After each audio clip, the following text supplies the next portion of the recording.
Hey my freaks and geeks, it's Messin, and today I am going to be doing an introductory video to my character Hazel.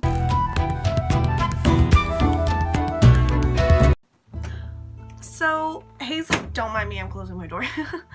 So this video is long overdue because I am starting into going back to Nero. So I feel like you guys should get to know my character Hazel and kind of have an idea of what she's like. Instead of just seeing me go out and do everything, being her but not really understanding her. So right now I'm currently dressed up as Hazel. I would be wearing my Renee dress if it wasn't this beautiful dress. I think it's called Acadia. Just came in, it's brand new. I absolutely love it. I feel very ethereal. Also, if you're wondering why my hair is straight, I got out of the shower. My hair takes 7 centuries to dry.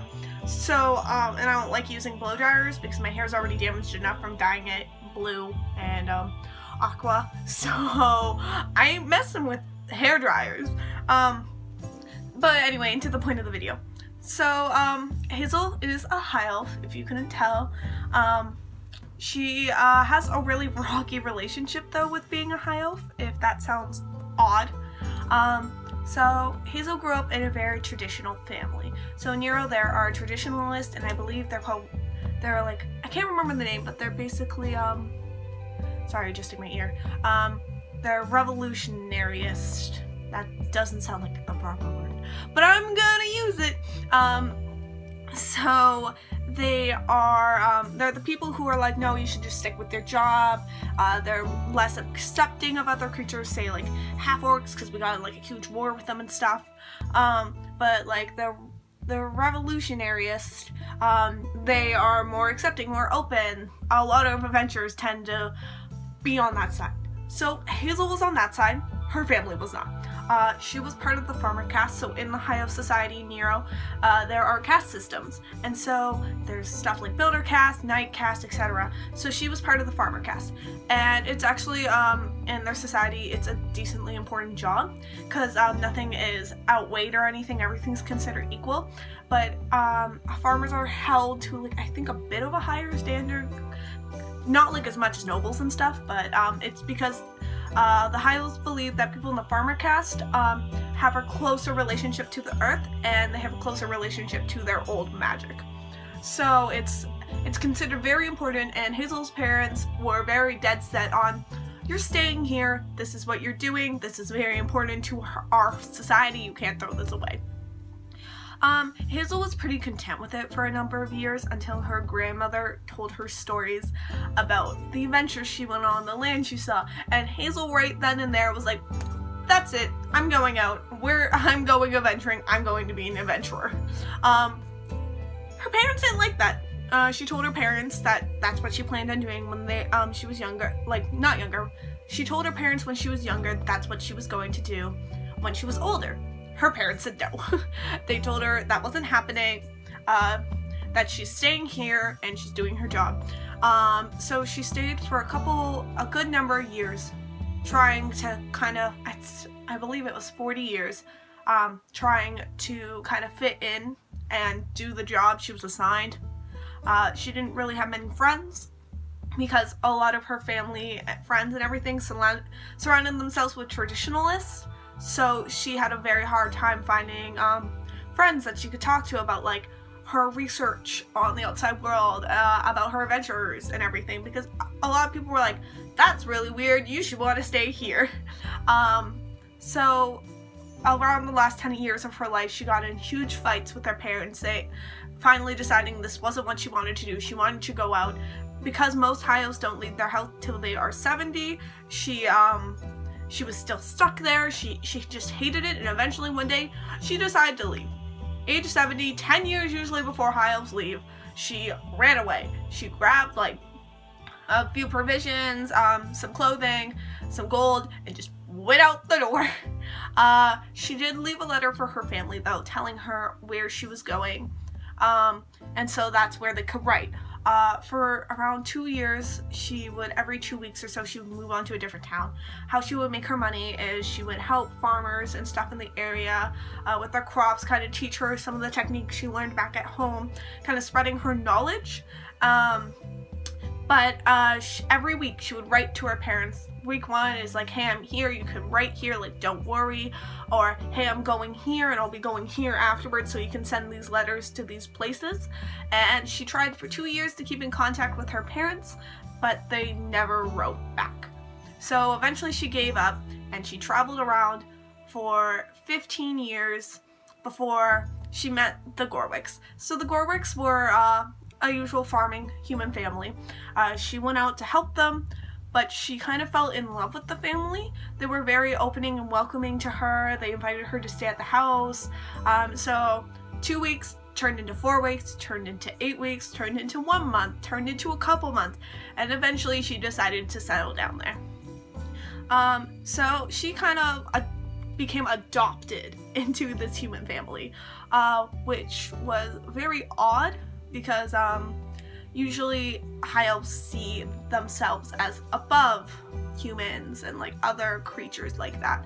But Hazel, just due to the interactions she's had throughout her whole life with all like her parents and like the families and like the friends she tried to make, she didn't see them as above. She viewed herself as equal and she wanted to make friends with everyone.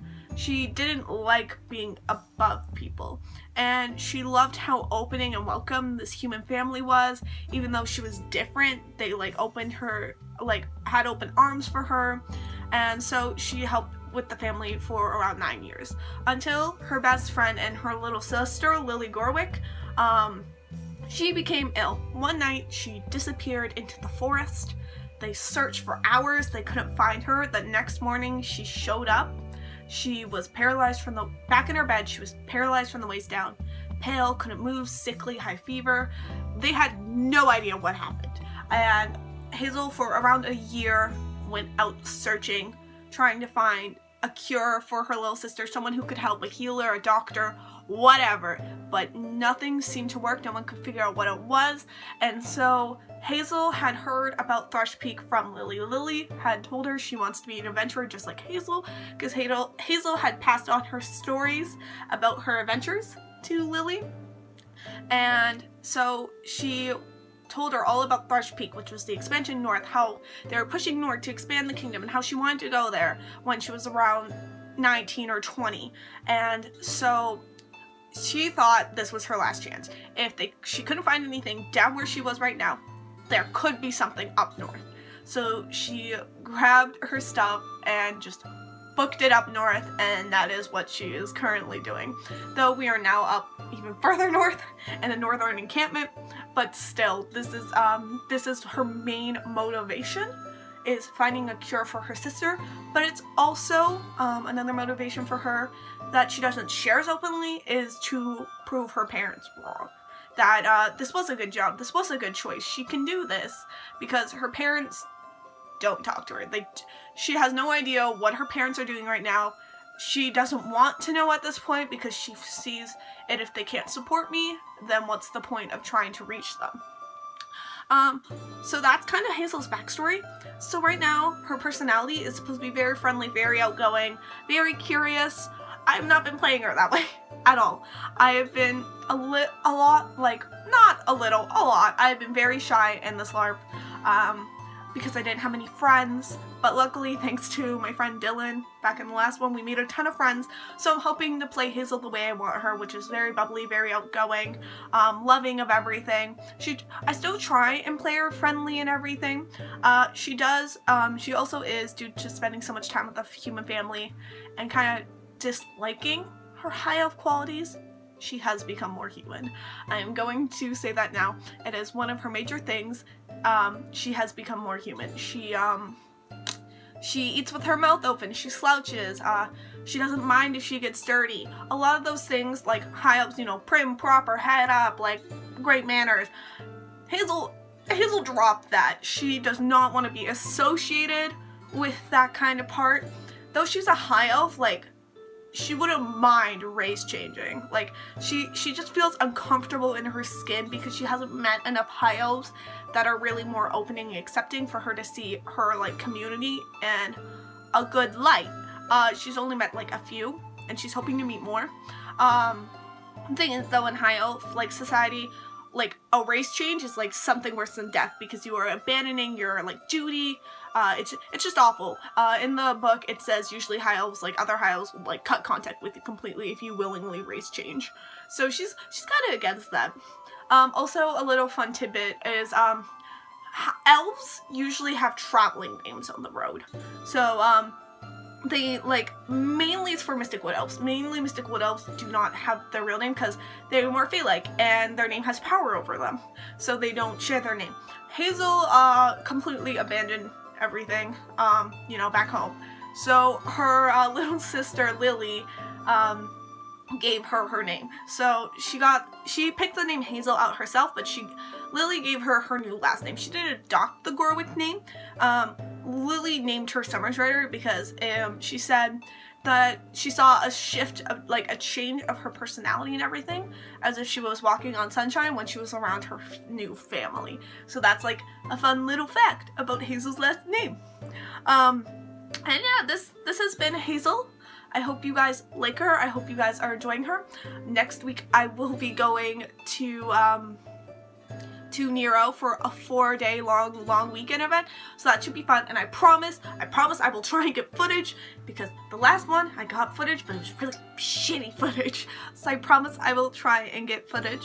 Also, a little quick update. I'm kind of sorry that I have been posting either not at all or very late in the week. It's because finals are coming up for me. I'm getting a lot of, like, work piled onto me, so it's a lot harder for me to make videos as much as I would like to. Also, my lighting has gone down too because my ring light broke when I tried to bring it to the LARP. I don't know what happened, but it's now dim as shit and doesn't do anything, so that's really upsetting. I will be making a baking video, I'm pretty sure, because at the next event, our new squad, Ooh Sparkle Squad, is having a picnic. Apparently they have picnics all the time and they invite Fae. So I'm going to be meeting some Fae, and I'm making little cupcakes out of these flower molds I bought. And I might be doing a video on that. I'm not sure if I want to do a video on that because of the fact that, well, it's probably going to be box mix because I'm a broke boy right now. I'm going to also be making tea biscuits too, but I'll probably kind of display them off and show them. I might make a video. Tell me if you guys would like to see me make a video on me making cupcakes. If not, that's fine, I won't.